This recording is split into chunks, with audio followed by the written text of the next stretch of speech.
Saya orang Lombok, ada dari Pekalongan, bapak-bapak, ibu-ibu, dari semua suku bangsa, segala macam dengan keragaman kita. Tugas kita bukan merubah skenario keragaman itu, tapi menjalaninya. Apa bentuk menjalaninya? Di dalam skenario itu tertulis lita'arafu. Maka perbedaan ini dijadikan ajang untuk kita saling menuntut ilmu. Orang Lombok kalau ingin tahu ilmu membatik yang bagus, lari ke Pekalongan. Orang Pekalongan kalau ingin tahu gimana cara ngulek cabai rawit yang bikin pedasnya luar biasa, pergi ke Lombok.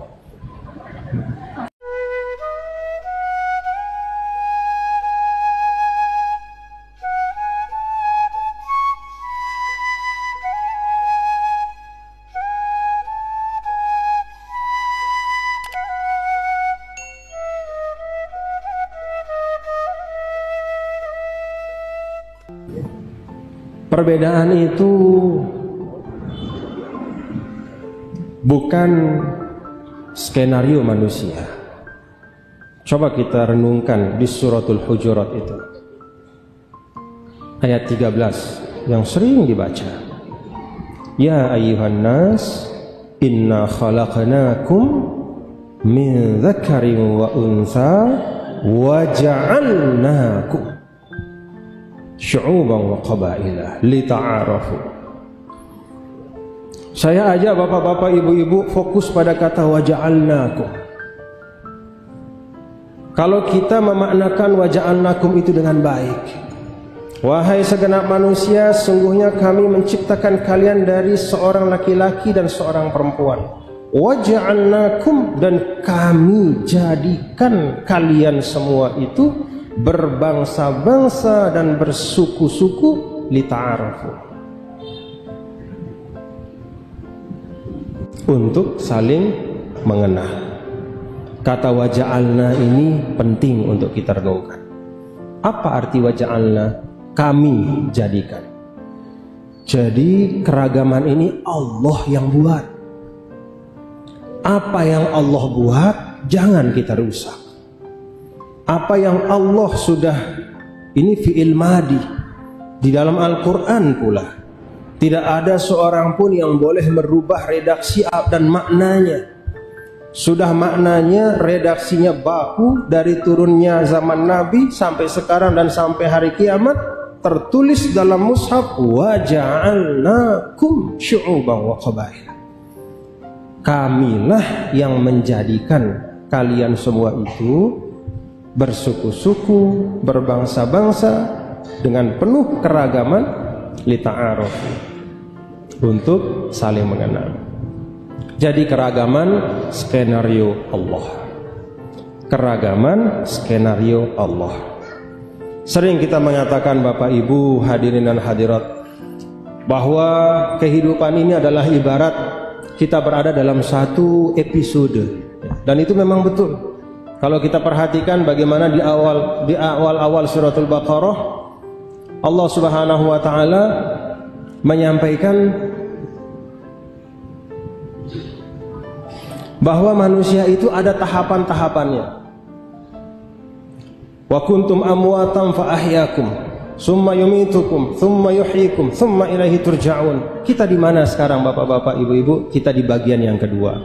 Apa bagian yang kedua? Fa ahyakum. Jadi kalau disebutkan kira-kira episode manusia, itu yang pertama adalah kuntum amwatan. Kita ini nggak ada.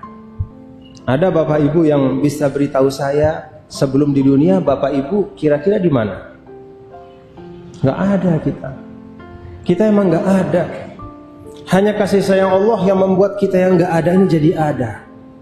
Tidak ada satu kekuatan pun yang membuat hak bagi kita supaya kita harus ada. Nggak ada. Memang hadirnya saya Muhammad Zainul Majdi, Anda semua dan kita semua isi bumi Allah ini semata karena kemurahan Allah Subhanahu wa taala. Kita nggak ada, itu pertama. Lalu yang kedua episodenya fa ahyakum. Dalam episode kedua ini, itulah episode kehidupan. Dalam episode pertama, kedua, ketiga, keempat, kelima, terakhir summa ilaihi turja'un, sutradaranya itu cuma satu. Siapa sutradaranya Bapak Ibu? Siapa sutradaranya? Allah Subhanahu wa ta'ala. Sang sutradara yang maha agung, Allah Subhanahu wa ta'ala sudah membuat skenario. Di antara skenarionya itu adalah waja'alnakum syu'uban wa qabaila. Itu bagian dari skenario Allah. Ada yang mau jadi sutradara gantikan Allah? Bapak-bapak, ibu-ibu, ada yang berani mau jadi sutradara menggantikan Allah? Ada yang berani mengganti skenario yang Allah buat? Tidak. Tugas kita ini bukan mengganti skenario, tugas kita jalani apa yang Allah Subhanahu wa ta'ala sudah tetapkan. Terhadap keragaman kita yang segala macam. Ada yang dari Lombok seperti saya suka cabai. Orang Pekalongan suka cabai nggak? Suka? Oh, orang Lombok itu kalau nggak ada cabai nggak bisa makan.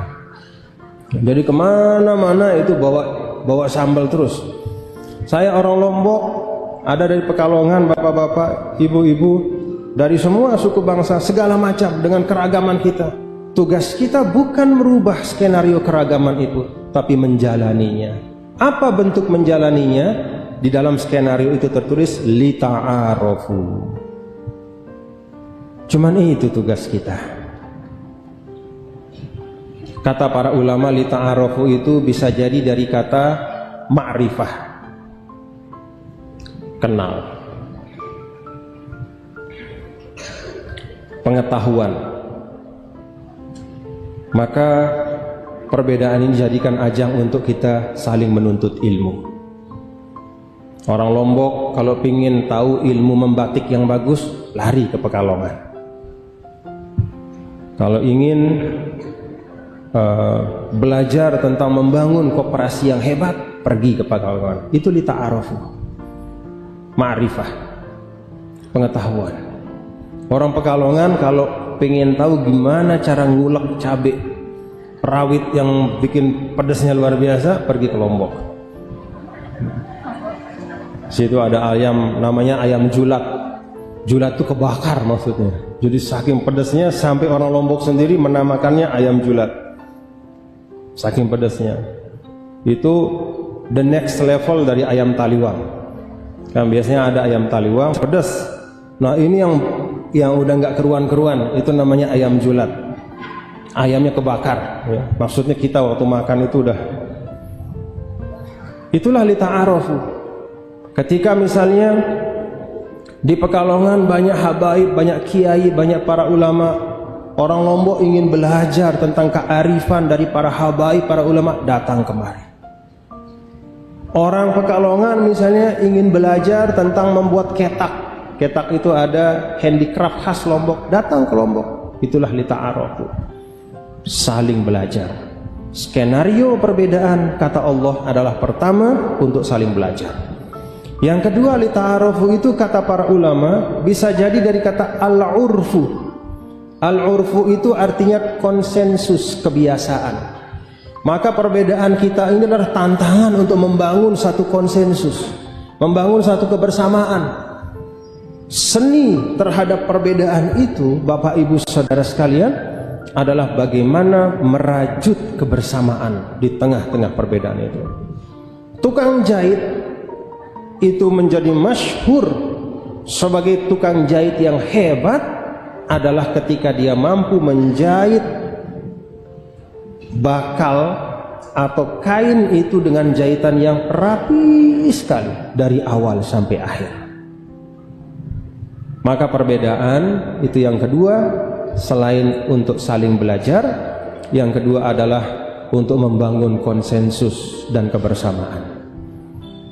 Nah, konsensus atau al-urfu, ya, kebersamaan kita dalam konteks sebagai bangsa, ini namanya bangsa Indonesia. Jadi kalau menggunakan suratul Hujurat ayat 13 itu, maka kita bisa mengatakan bahwa Indonesia ini adalah bagian dari lita'arofu yang diperintahkan oleh ayat itu.